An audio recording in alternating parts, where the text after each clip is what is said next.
تھوڑا سا رویا نا تو ماں نے جناب والا گانا لگا دیا، فلم لگا دی، گانا بج رہا ہے، فلم چل رہی ہے، اب بچہ مست ہے موبائل میں اور ماں کام میں ملوث ہے۔ کام میں کیا ہے؟ دنیا داری کا، یا تو اس کے ہاتھ میں بھی موبائل ہوگا یا ٹی وی پہ نظر ہوگی، کیونکہ ڈسٹرب بچے کر رہے ہیں، بچے کو بھی ایک طرف موبائل دے دیا اور اپنا کام بھی چل رہا ہے۔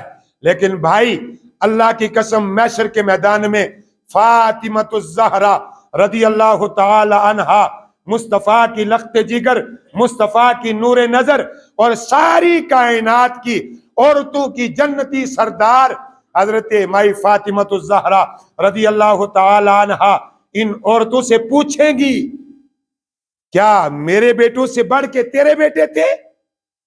میرے بیٹے تو وہ تھے کہ میں نے اپنے بیٹوں کی پرورش کی، اور کربلا کے میدان میں جب ابا کے دین کے اوپر آنچ آئی تو میرے بیٹوں نے اپنے 6 ماہ کے بیٹے کی بھی پرواہ نہ کی اور دین مصطفیٰ کو بچا لیا۔ سبحان اللہ۔ اور آج تیرا بیٹا ہے، ادھر دودھ پلایا جا رہا ہے موبائل ہاتھ میں، سلایا جا رہا ہے موبائل ہاتھ میں، جاگ رہا ہے موبائل ہاتھ میں۔ اب پریکٹیکل کر کے دیکھیں گھر کے اندر کا ماحول، ہمارے خود گھر کے اندر کا ماحول یہی ہے، بچوں کے ہاتھ میں موبائل ہے جناب والا۔ ایک گھنٹے آ گیا کوئی مہمان تو بچوں کو موبائل دے دیا، کہا کیوں؟ کہا تھوڑا سا یہ اس میں بھول جائیں گے تاکہ مہمان کو ڈسٹرب نہ کریں۔ لیکن بولتے ایسے ہیں کہ جا کر کے فلمیں دیکھتے ہیں، ڈرامے دیکھتے ہیں، اور آگے چل کر کے پھر نہ مسجد کے، نہ مولوی کے، نہ پیر کے، نہ ماں باپ کے۔ اور پھر ہوتا یہ ہے کہ اگر باپ کوئی حق بات کہتا ہے تو آگے سے جوان اکڑ کر کہتا ہے تجھے کیا پتا ہے، تو نے میرے لیے کیا کیا ہے، آج جو کچھ ہے میں ہی ہوں۔ اور وجہ کیا ہے؟ یہ سب کچھ دین موبائل کی ہے۔ میرے بھائیوں، اس موبائل کو صحیح یوز کرو تو صحیح اس سے سبق ملے گا۔ اس موبائل کی یوٹیوب، فیس بک اور نہ جانے کون کون سی بکیں چل رہی ہیں، بہرحال ان کو اگر صحیح معنوں میں آپ قرآن کی تلاوت نکال کر کے قرآن کا ٹرانسلیشن پڑھیں گے، قرآن کی تعلیم لیں گے تو یہی موبائل جو ہے آپ کے لیے بہترین اسباب ہے۔ اور اسی موبائل سے اگر آپ رات کو گندی فلمیں دیکھیں گے، ڈرامے بازی دیکھیں گے، گانے سنیں گے، یاد رکھنا ماں باپ کو بھی جہنم میں لے کر یہ اولاد جائے گی اور اسی موبائل کے ذریعے جائے گی۔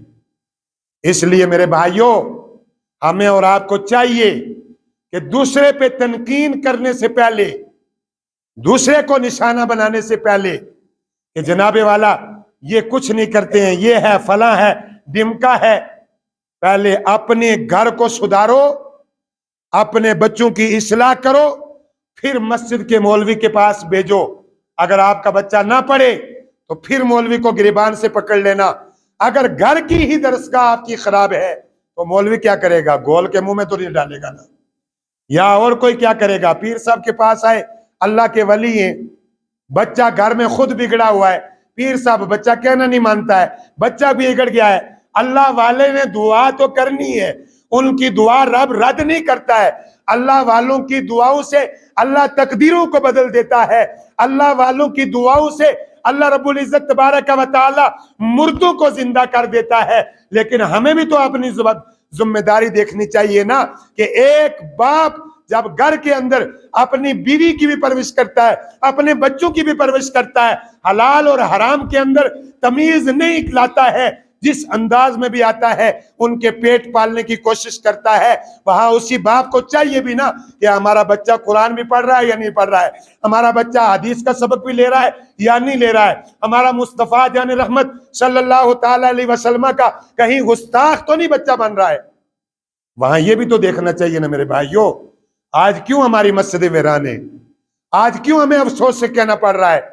ہمارا معاشرہ، ہمارا ماحول، ہماری سوسائٹی اس سانچے میں ڈھلی نہیں ہے، دین کا ہمیں پتہ ہی نہیں ہے۔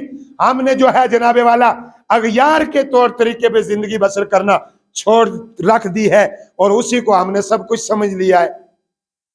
آؤ میرے بھائیوں، میں اب بھی ہاتھ جوڑ کر آپ سے گزارش کرتا ہوں، جب تک رب نے روزی لکھی ہوئی ہے آپ کے درمیان ہے، اور جب رب روزی اٹھا لے گا تو دنیا سے ہم پردہ کر گئے، کہیں بھی گئے، بہرحال اتنا ضرور کہوں گا، آؤ پڑھو خدا کے واسطے پڑھو، گھروں کے اندر قرآن پڑھو، اپنے بچوں کو پڑھاؤ، اپنی بچیوں کو دینی تعلیم دو۔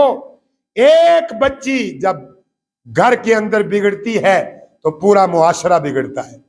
ایک بچی گھر کے اندر خراب ہوتی ہے تو پوری سوسائٹی اور معاشرے کو خراب کر کے رکھ دیتی ہے۔ ایک بچی ہے، مثال کے طور پر میری بچی ہے، میں نے اپنی بچی کی صحیح پرورش کی، پڑھایا لکھایا، قرآن پڑھایا، احادیث نبویہ کا درس دیا، جوان ہوئی، شادی کر دی، دوسرے کے گھر کے اندر گئی، رحمت ہے، سبحان اللہ، دوسرے کے گھر کے اندر گئی، رحمت ہے۔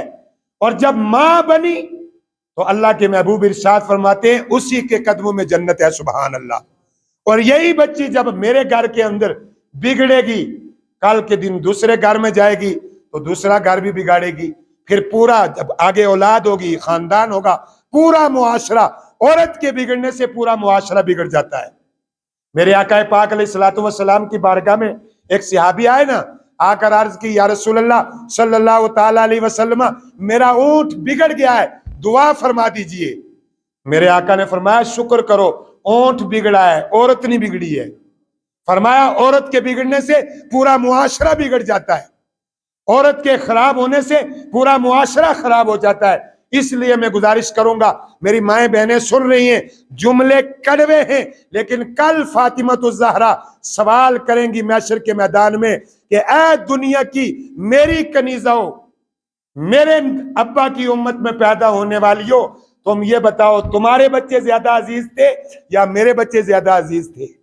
اور میرے بچے تو وہ تھے کہ جن کے لیے ان کے نانا نے خطبے کو ترک کیا، نماز کے سجدوں کو لمبا کیا، اور جو ہے پیٹھ پہ حسین اعظم بیٹھ کے تو میرے مصطفیٰ نے سر سجدے سے نہیں اٹھایا، سبحان اللہ۔